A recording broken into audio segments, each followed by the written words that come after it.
കൂടിപ്പോയാൽ ഒരു 5 മിനിറ്റ് കൊണ്ട് ഈ റൂബിക്സ് ക്യൂബ് എങ്ങനെ സോൾവ് ചെയ്യാം എന്നതിനെ പറ്റി ഒരു വീഡിയോ നമ്മൾ ചെയ്യുന്നുണ്ട്. സോ ആ വീഡിയോയ്ക്കായി നമ്മുടെ ചാനൽ സബ്സ്ക്രൈബ് ചെയ്യുക, വീഡിയോ നോട്ടിഫിക്കേഷനായി ബെൽ ബട്ടൺ കൂടി എനേബിൾ ചെയ്യുക.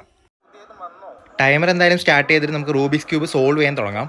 അപ്പോൾ ഈ വീഡിയോ എടുത്തതിന് ശേഷമാണ് ഞാൻ ഈ വോയിസ് ആഡ് ചെയ്യുന്നത്. അതുകൊണ്ട് തന്നെ എനിക്കറിയാം 2 മിനിറ്റ് 10 സെക്കൻഡ് 11 സെക്കൻഡിലാണ് ഞാൻ ഈ റൂബിക്സ് ക്യൂബ് കംപ്ലീറ്റ് ആയി സോൾവ് ചെയ്തത്.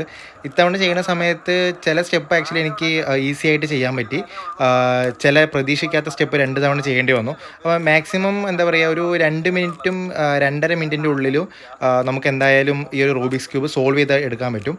പിന്നെ നമ്മൾ ഉപയോഗിക്കുന്ന റൂബിക്സ് ക്യൂബിൻ്റെ ക്വാളിറ്റി പോലെ ഇരിക്കും. അതായത് ഇത് ആക്ച്വലി ഇത്തിരി സ്മൂത്ത് ആയിട്ടുള്ളൊരു റൂബിക്സ് ക്യൂബ് ആയിരുന്നു. ഒരുപാട് തവണ അത് പ്രാക്ടീസ് ചെയ്തിട്ടും പിന്നെ കുറേ താഴേക്ക് വീണ കാരണം അതിൻ്റെ അലൈൻമെൻറ്റ് ഇഷ്യൂ കാരണം ചില സമയത്ത് അത് സ്റ്റക്കായി നിൽക്കുന്നുണ്ടായിരുന്നു. അപ്പോൾ നിങ്ങളിത് ട്രൈ ചെയ്യുന്ന സമയത്ത് ഒരു 150 രൂപ 200 രൂപയുടെ ഇടയ്ക്കുള്ള ഒരു റൂബിക്സ് ക്യൂബ് വാങ്ങുകയാണെങ്കിൽ അത് ഭയങ്കര സ്മൂത്ത് ആയിരിക്കും.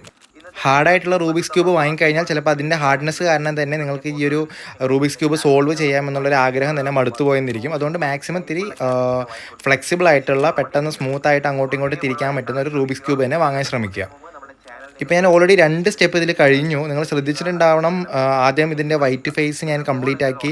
അപ്പോൾ ഈ വൈറ്റ് ഫേസ് എന്താണ്, പിന്നെ ഇതിനകത്ത് number of blocks, different types of blocks എന്താണ്, പിന്നെ ബേസിക്കായിട്ട് നമ്മൾ ഉദ്ദേശിച്ച ഒരു ബ്ലോക്കിനെ നമ്മൾ ഉദ്ദേശിക്കുന്ന ഒരു സ്ഥലത്തോട്ട് എങ്ങനെ കൊണ്ടെത്തിക്കാം, അതെല്ലാം ബേസിക്കായിട്ടുള്ള കുറച്ച് കാര്യങ്ങൾ നമ്മൾ അടുത്ത വീഡിയോയിൽ അപ്ലോഡ് ചെയ്യുന്നതായിരിക്കും. ഈ റൂബിക്സ് ക്യൂബ് സോൾവ് ചെയ്യുന്നതിൽ 5 മുതൽ 6 വരെ സ്റ്റേജസ് ഉണ്ട്. അപ്പോൾ ഓരോ സ്റ്റേജിലും നമുക്ക് ഒരു പെർട്ടിക്കുലർ ആയിട്ടുള്ള ഒരു ഗോൾ ഉണ്ടാവും. അതായത് വൈറ്റ് ഫേസ് ഫുള്ളായിട്ട് വരിക, പിന്നെ 2 ലെയർ കംപ്ലീറ്റ് ആയിട്ട് വരിക. ഇപ്പോൾ നിങ്ങൾ നോക്കുകയാണെങ്കിൽ ആ മുകളിലുള്ള ഒരു ലെയർ മാത്രമേ ഇനി കംപ്ലീറ്റ് ആവാനുള്ളൂ. ബാക്കി മിഡിൽ ലെയറും ബോട്ടം ലെയറും കംപ്ലീറ്റഡ് ആണ് ഇപ്പോൾ നിങ്ങൾ കണ്ടുകൊണ്ടിരിക്കുന്ന റൂബിക്സ് ക്യൂബിൽ. അപ്പോൾ അതൊക്കെ ഓരോ സ്റ്റേജസ് ആണ്. അപ്പോൾ അങ്ങനെ ഒരു മാക്സിമം 5 മുതൽ 6 വരെ, ചില സമയത്ത് ഇടയിലത്തെ ഒരു സ്റ്റേജ് ഓട്ടോമാറ്റിക്കലി റിസോൾവ് ആയി വരികയാണെങ്കിൽ അത് നമുക്ക് ചെയ്യേണ്ട കാര്യമില്ല. അപ്പോൾ അങ്ങനെ അതെല്ലാം അടുത്ത വീഡിയോയിൽ ഡീറ്റെയിൽ ആയിട്ട് നിങ്ങൾക്ക് പറഞ്ഞു തരുന്നതായിരിക്കും. അപ്പോൾ മാക്സിമം അടുത്തൊരു വീഡിയോ അപ്ലോഡ് ചെയ്യുന്നതിനുള്ളിൽ ഒരു അത്യാവശ്യം ക്വാളിറ്റിയുള്ള ഒരു റൂബിക്സ് ക്യൂബ് നിങ്ങൾക്ക് സംഘടിപ്പിക്കാൻ പറ്റുന്നുണ്ടെങ്കിൽ അടുത്ത വീഡിയോ അപ്ലോഡ് ചെയ്യുന്ന സമയത്ത് ആ വീഡിയോയുടെ ഒപ്പം തന്നെ നിങ്ങൾക്കിത് ചെയ്ത് നിങ്ങൾക്ക് സ്വന്തമായിട്ട്, ചിലപ്പോൾ ആദ്യമായിട്ടായിരിക്കും നിങ്ങളുടെ ജീവിതത്തിൽ നിങ്ങൾക്കിത് സോൾവ് ചെയ്യാൻ പറ്റുന്നതായിരിക്കും ഇതുപോലെ.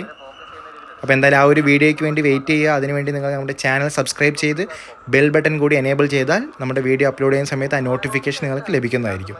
താങ്ക്